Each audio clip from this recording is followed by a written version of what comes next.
नमस्कार बच्चों, कैसे हैं आप सब।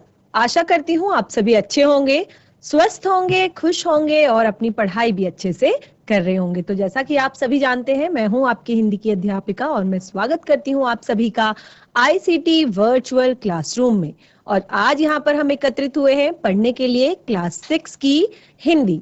क्लास 6 की हिंदी में आज हम पढ़ेंगे अपने व्याकरण का भाग, और व्याकरण में आज हम पढ़ेंगे काल।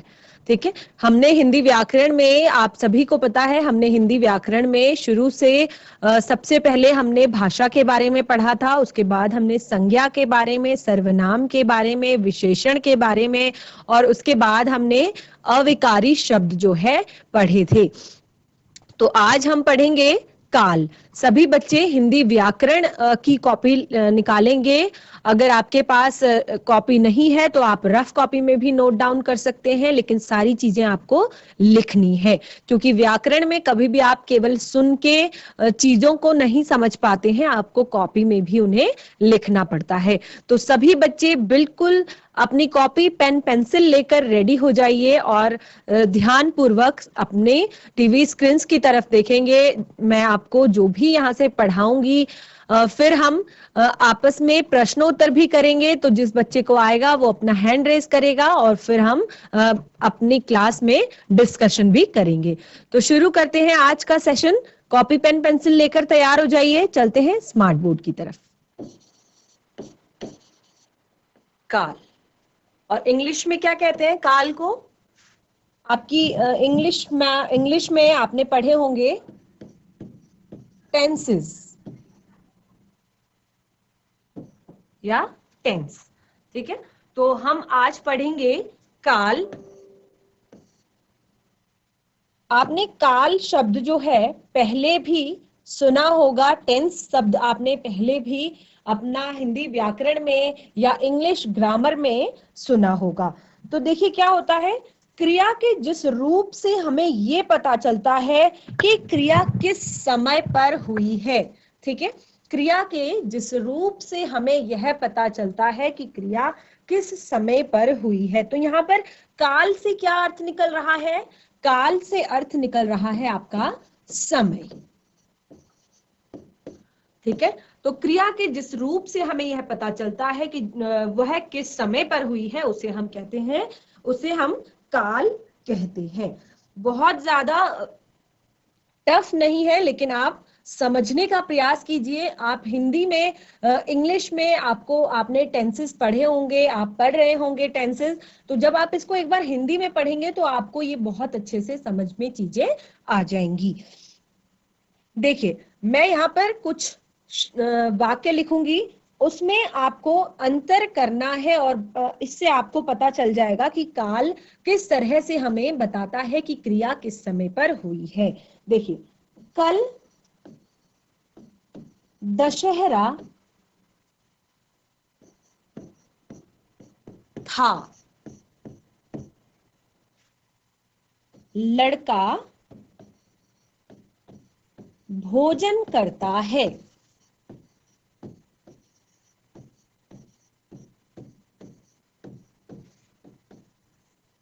अगला, हम कल लाल किला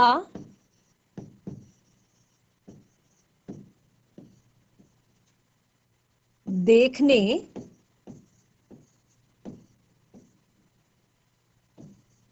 जाएंगे। देखिए, तीन मैंने यहाँ पे आपको सेंटेंस, वाक्य तीन मैंने लिखे यहाँ पर। कल दशहरा था, लड़का भोजन करता है, हम कल लाल किला देखने जाएंगे। तो सबसे पहला आप पहले सेंटेंस देखिए कि यहाँ पर क्या शब्द, क्रिया प्रयोग हुई है कि कल दशहरा था। ठीक है, अगला, लड़का भोजन करता है। ठीक है, उसके बाद हम कल लाल किला देखने जाएंगे। जाएंगे, तो यहाँ पर ये जो तीनों शब्द हैं, ये अलग अलग कालों, अलग अलग समय के बारे में हमें बोध करा रहे हैं, अलग अलग समय के विषय में हमें बता रहे हैं। देखिए, कल दशहरा था, यानी कि ये हमें जो बीत चुका है उसके बारे में बता रहा है। लड़का भोजन करता है, यानी कि अभी कर रहा है, तो उस समय लड़का भोजन करता है, ये अभी वर्तमान की बात हो रही है। हम कल लाल किला देखने जाएंगे, जो ये वाक्य है ये हमें आने वाले कल के बारे में बता रहा है।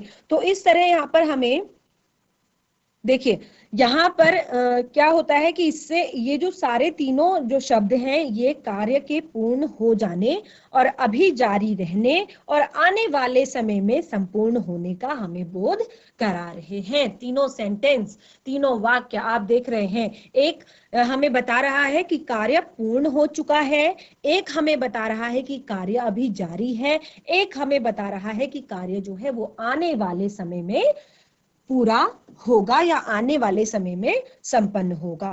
तो इस तरह काल का जो बोध है कराने वाले इन्हीं रूपों को, जो ये यहाँ पर आपको रूप दिखाई दे रहे हैं, काल का बोध कराने वाले यानी कि समय का बोध कराने वाले क्रिया के इन्हीं रूपों को हिंदी भाषा में, व्याकरण की भाषा में यहाँ पर काल कहते हैं, यानी कि टेंस कहते हैं। तो हिंदी में आप, इंग्लिश में आपने टेंस पढ़ लिए होंगे, आज हम इसको हिंदी में भी पढ़ेंगे।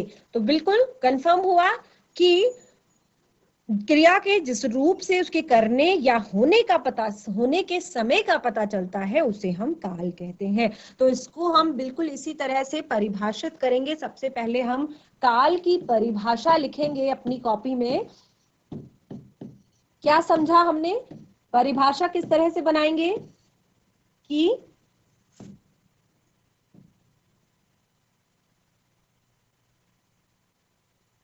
क्रिया के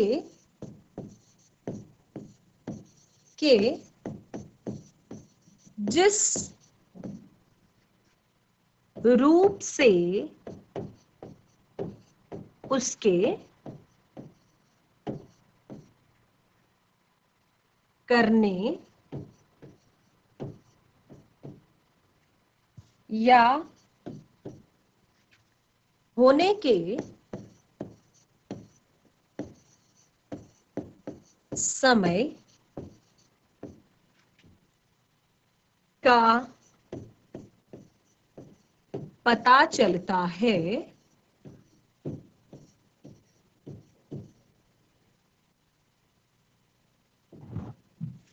उसे काल कहते हैं। ठीक है, तो काल को हमने इस तरह से परिभाषित कर लिया है। देखिए, काल को हमने बता दिया, परिभाषित कर दिया कि हमें क्रिया के जिस रूप से उसके करने या होने के समय का बोध होता है। तो अब यहाँ पर समय की बात की है और समय को मैंने सबसे पहले आपको यहीं पर डिस्क्राइब कर दिया। समय के बारे में मैंने आपको यहीं पे बताया कि क्रिया हमें, ये जो तीन सेंटेंस, तीन वाक्य यहाँ पर हमें दिए हैं, तीनों हमें अलग अलग चीजों के बारे में बता रहे हैं। एक हमें बता रहा है कि क्रिया हमारी हो चुकी है, एक हमें बता रहा है कि क्रिया अभी जारी है, चल रही है, और एक हमें बता रहा है कि क्रिया जो है वो हमारी आगे आने वाले समय में कंप्लीट होगी, आने वाले समय में संपन्न होगी। तो इस तरह से जब ये तीन बातें निकल के आ रही हैं, तीन चीजें निकल के आ रही हैं, तो इन्हीं के आधार पर हम यहाँ पर बताएंगे काल के भेद, काल के भेद। तो काल के भेदों के बारे में हम जानेंगे कि काल यानी कि समय के कितने भेद होते हैं।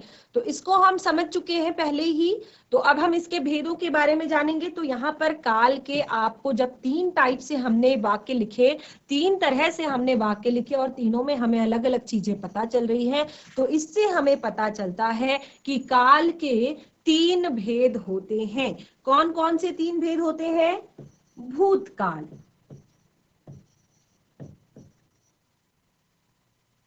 और वर्तमान काल,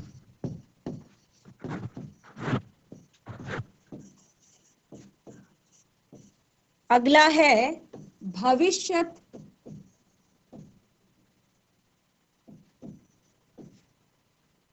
काल। तो इस तरह से हमने काल को तीन भेदों में यहां पर बांटा कि काल के 3 भेद होते हैं। ठीक है,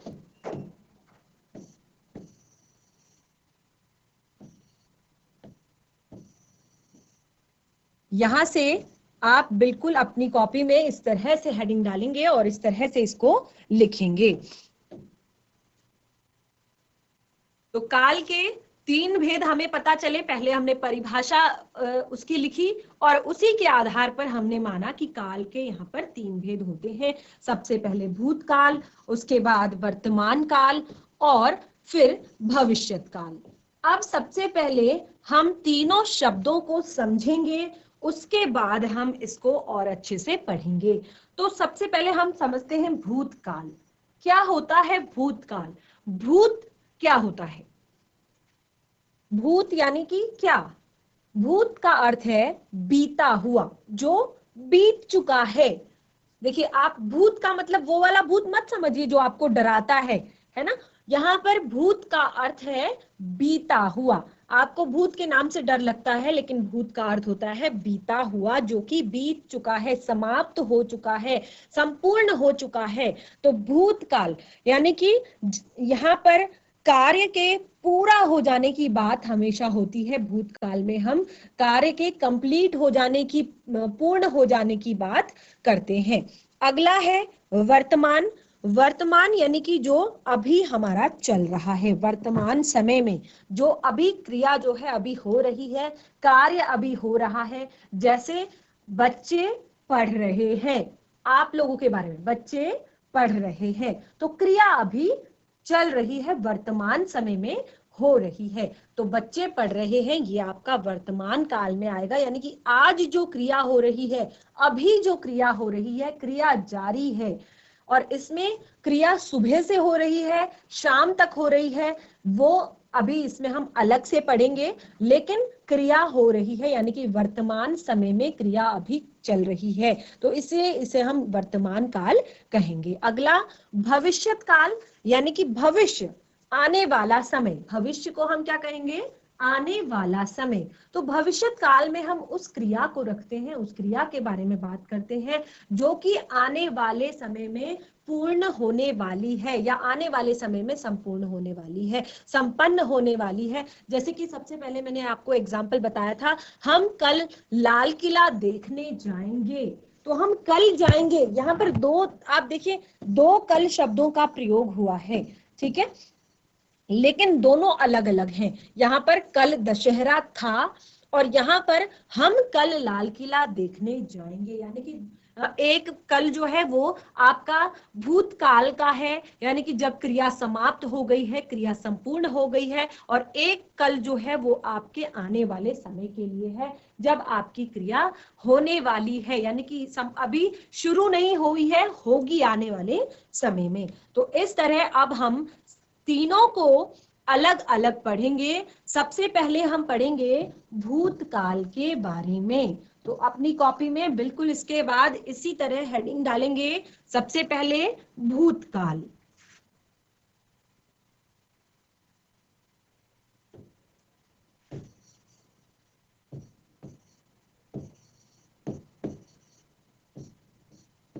तो भूतकाल के बारे में मैंने आपको बताया कि क्या होता है भूतकाल। क्रिया का वह रूप जिसमें कार्य के पूर्ण होने का पता चलता है। ठीक है, इसको हम इस तरह से लिखेंगे,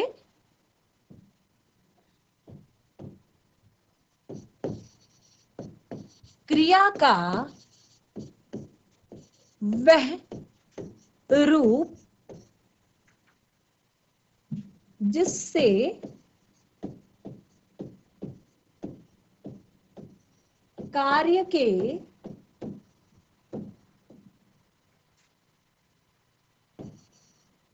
पूर्ण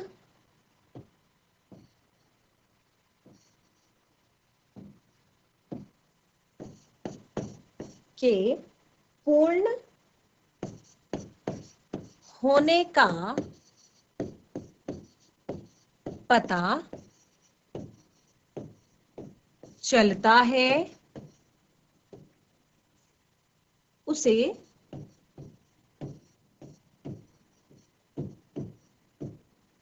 भूतकाल यानी कि बीता हुआ समय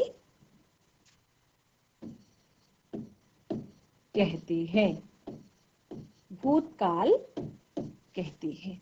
तो भूतकाल को हमने परिभाषित कर दिया। भूतकाल को सभी समझ गए हैं कि क्रिया का वह रूप जिससे हमें यह पता चलता है कि कार्य पूर्ण हो चुका है। ठीक है, तो यहां पर भूतकाल के भी आपके बहुत सारे भेद हमने बताए हैं। देखिए, भूतकाल के बारे में सबसे पहले हम एग्जाम्पल उदाहरणों से इसको समझेंगे, फिर इसके भेदों को पढ़ेंगे। जैसे चलिए, आपको अगर आता है एग्जाम्पल, अगर आप बता सकते हैं भूतकाल के एग्जाम्पल, तो आप बता सकते हैं। सबसे पहले सारी जो क्रिया है वो कंप्लीट हो जानी चाहिए आपके भूतकाल में, यानी कि बीते हुए समय में। तो वाक्य ऐसे होने चाहिए जिसमें आपकी क्रिया पूर्ण हो चुकी है, काम जो है वो खत्म हो चुका है बीते हुए समय में। तो यहां पर मैं कल विद्यालय गया था। ठीक है, मैं कल विद्यालय गया था। मैंने गृह कार्य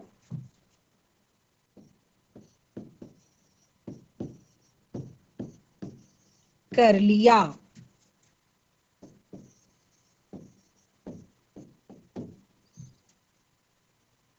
हम मुंबई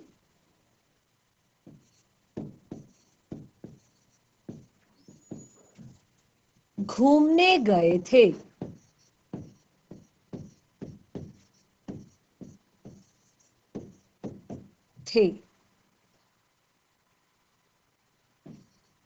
दादाजी ने कल मुझे कहानी सुनाई थी।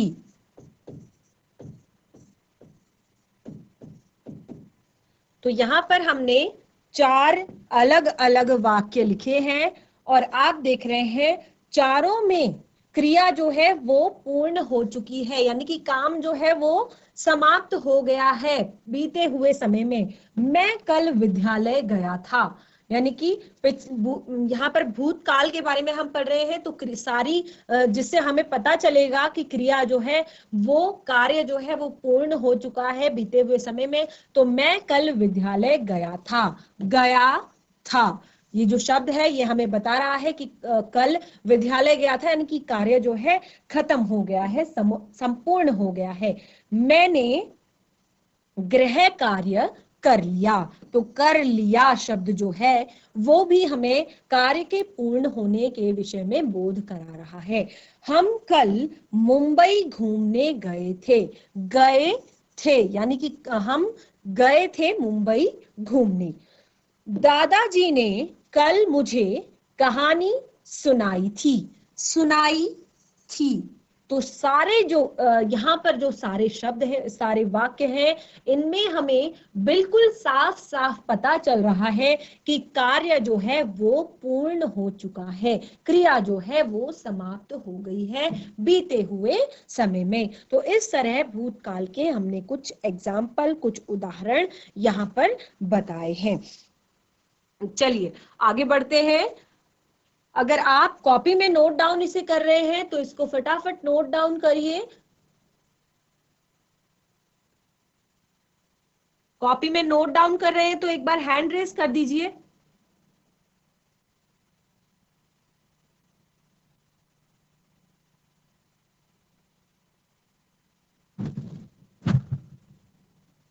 आगे बढ़ेंगे।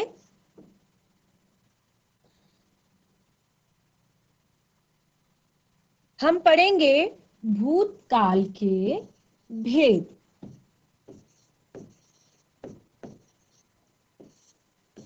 के भेद। तो सबसे पहले हम, क्योंकि यहाँ पर आप देख रहे हैं जब हमने उदाहरण दिए थे, देखिए कुछ अलग अलग तरह की चीजें इसमें निकल कर आ रही हैं। मैं कल विद्यालय गया था, तो बिल्कुल क्लियर है कि मैं कल विद्यालय गया था। मैंने गृह कार्य कर लिया, कर लिया यानी कि कब क्रिया पूर्ण हुई है, कैसे क्रिया पूर्ण हुई है, हम कल मुंबई घूमने गए थे।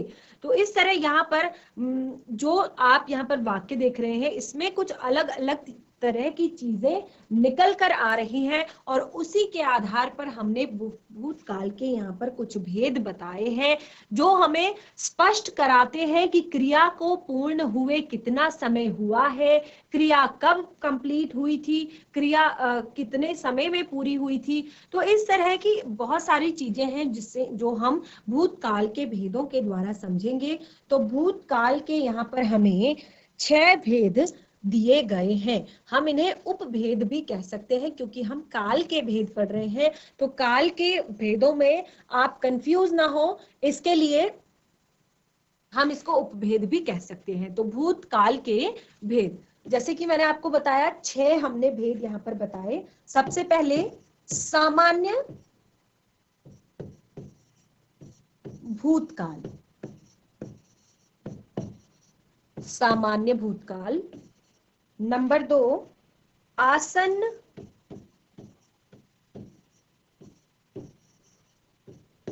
भूतकाल। नंबर 3 अपूर्ण भूतकाल।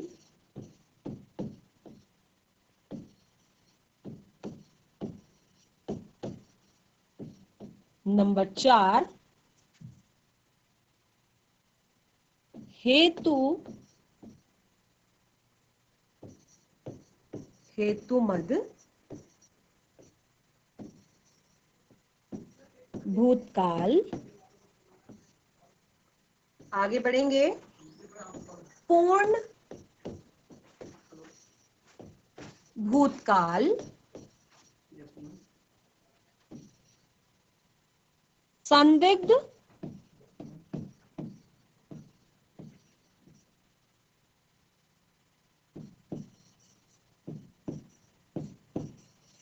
भूतकाल।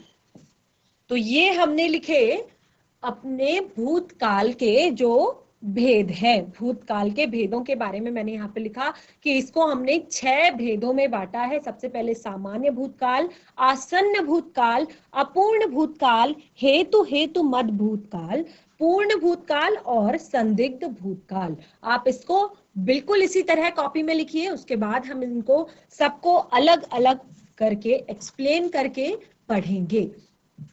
तो बच्चों, आज के सेशन में हमने काल के विषय में पढ़ा और उसमें जाना कि जब काल वो चीज होती है जिससे हमें पता चलता है कि हमारी क्रिया किस समय पर पूर्ण हुई है, अर्थात क्रिया के होने के समय के विषय में हमें काल बताता है। और जिस तरह मैंने इसमें बताया कि इसको हमने 3 भेदों में बांटा है, सबसे पहले भूतकाल, वर्तमान काल और भविष्य काल। तो आज हमने जितना भी पढ़ा है इसको आप घर में रिवाइज कीजिए और भी इसमें आप सेंटेंस जोड़ सकते हैं, वाक्य जोड़ सकते हैं और हम मिलेंगे नए सेशन में। इसी काल का जो हमारा टॉपिक चल रहा है इसे ही कंटिन्यू करेंगे, आगे बढ़ेंगे, भूतकाल के भेदों के बारे में पढ़ेंगे, उसके बाद वर्तमान काल, उसके बाद भविष्यत काल। तो सारी चीजें अभी हमने पढ़नी है, तो बिल्कुल इसको घर में एक बार रिवाइज कीजिए। हमारा जो आज का सेशन है वो यहीं पे समाप्त होता है। हम मिलेंगे नए सेशन में, तब तक के लिए धन्यवाद। आपका दिन शुभ हो।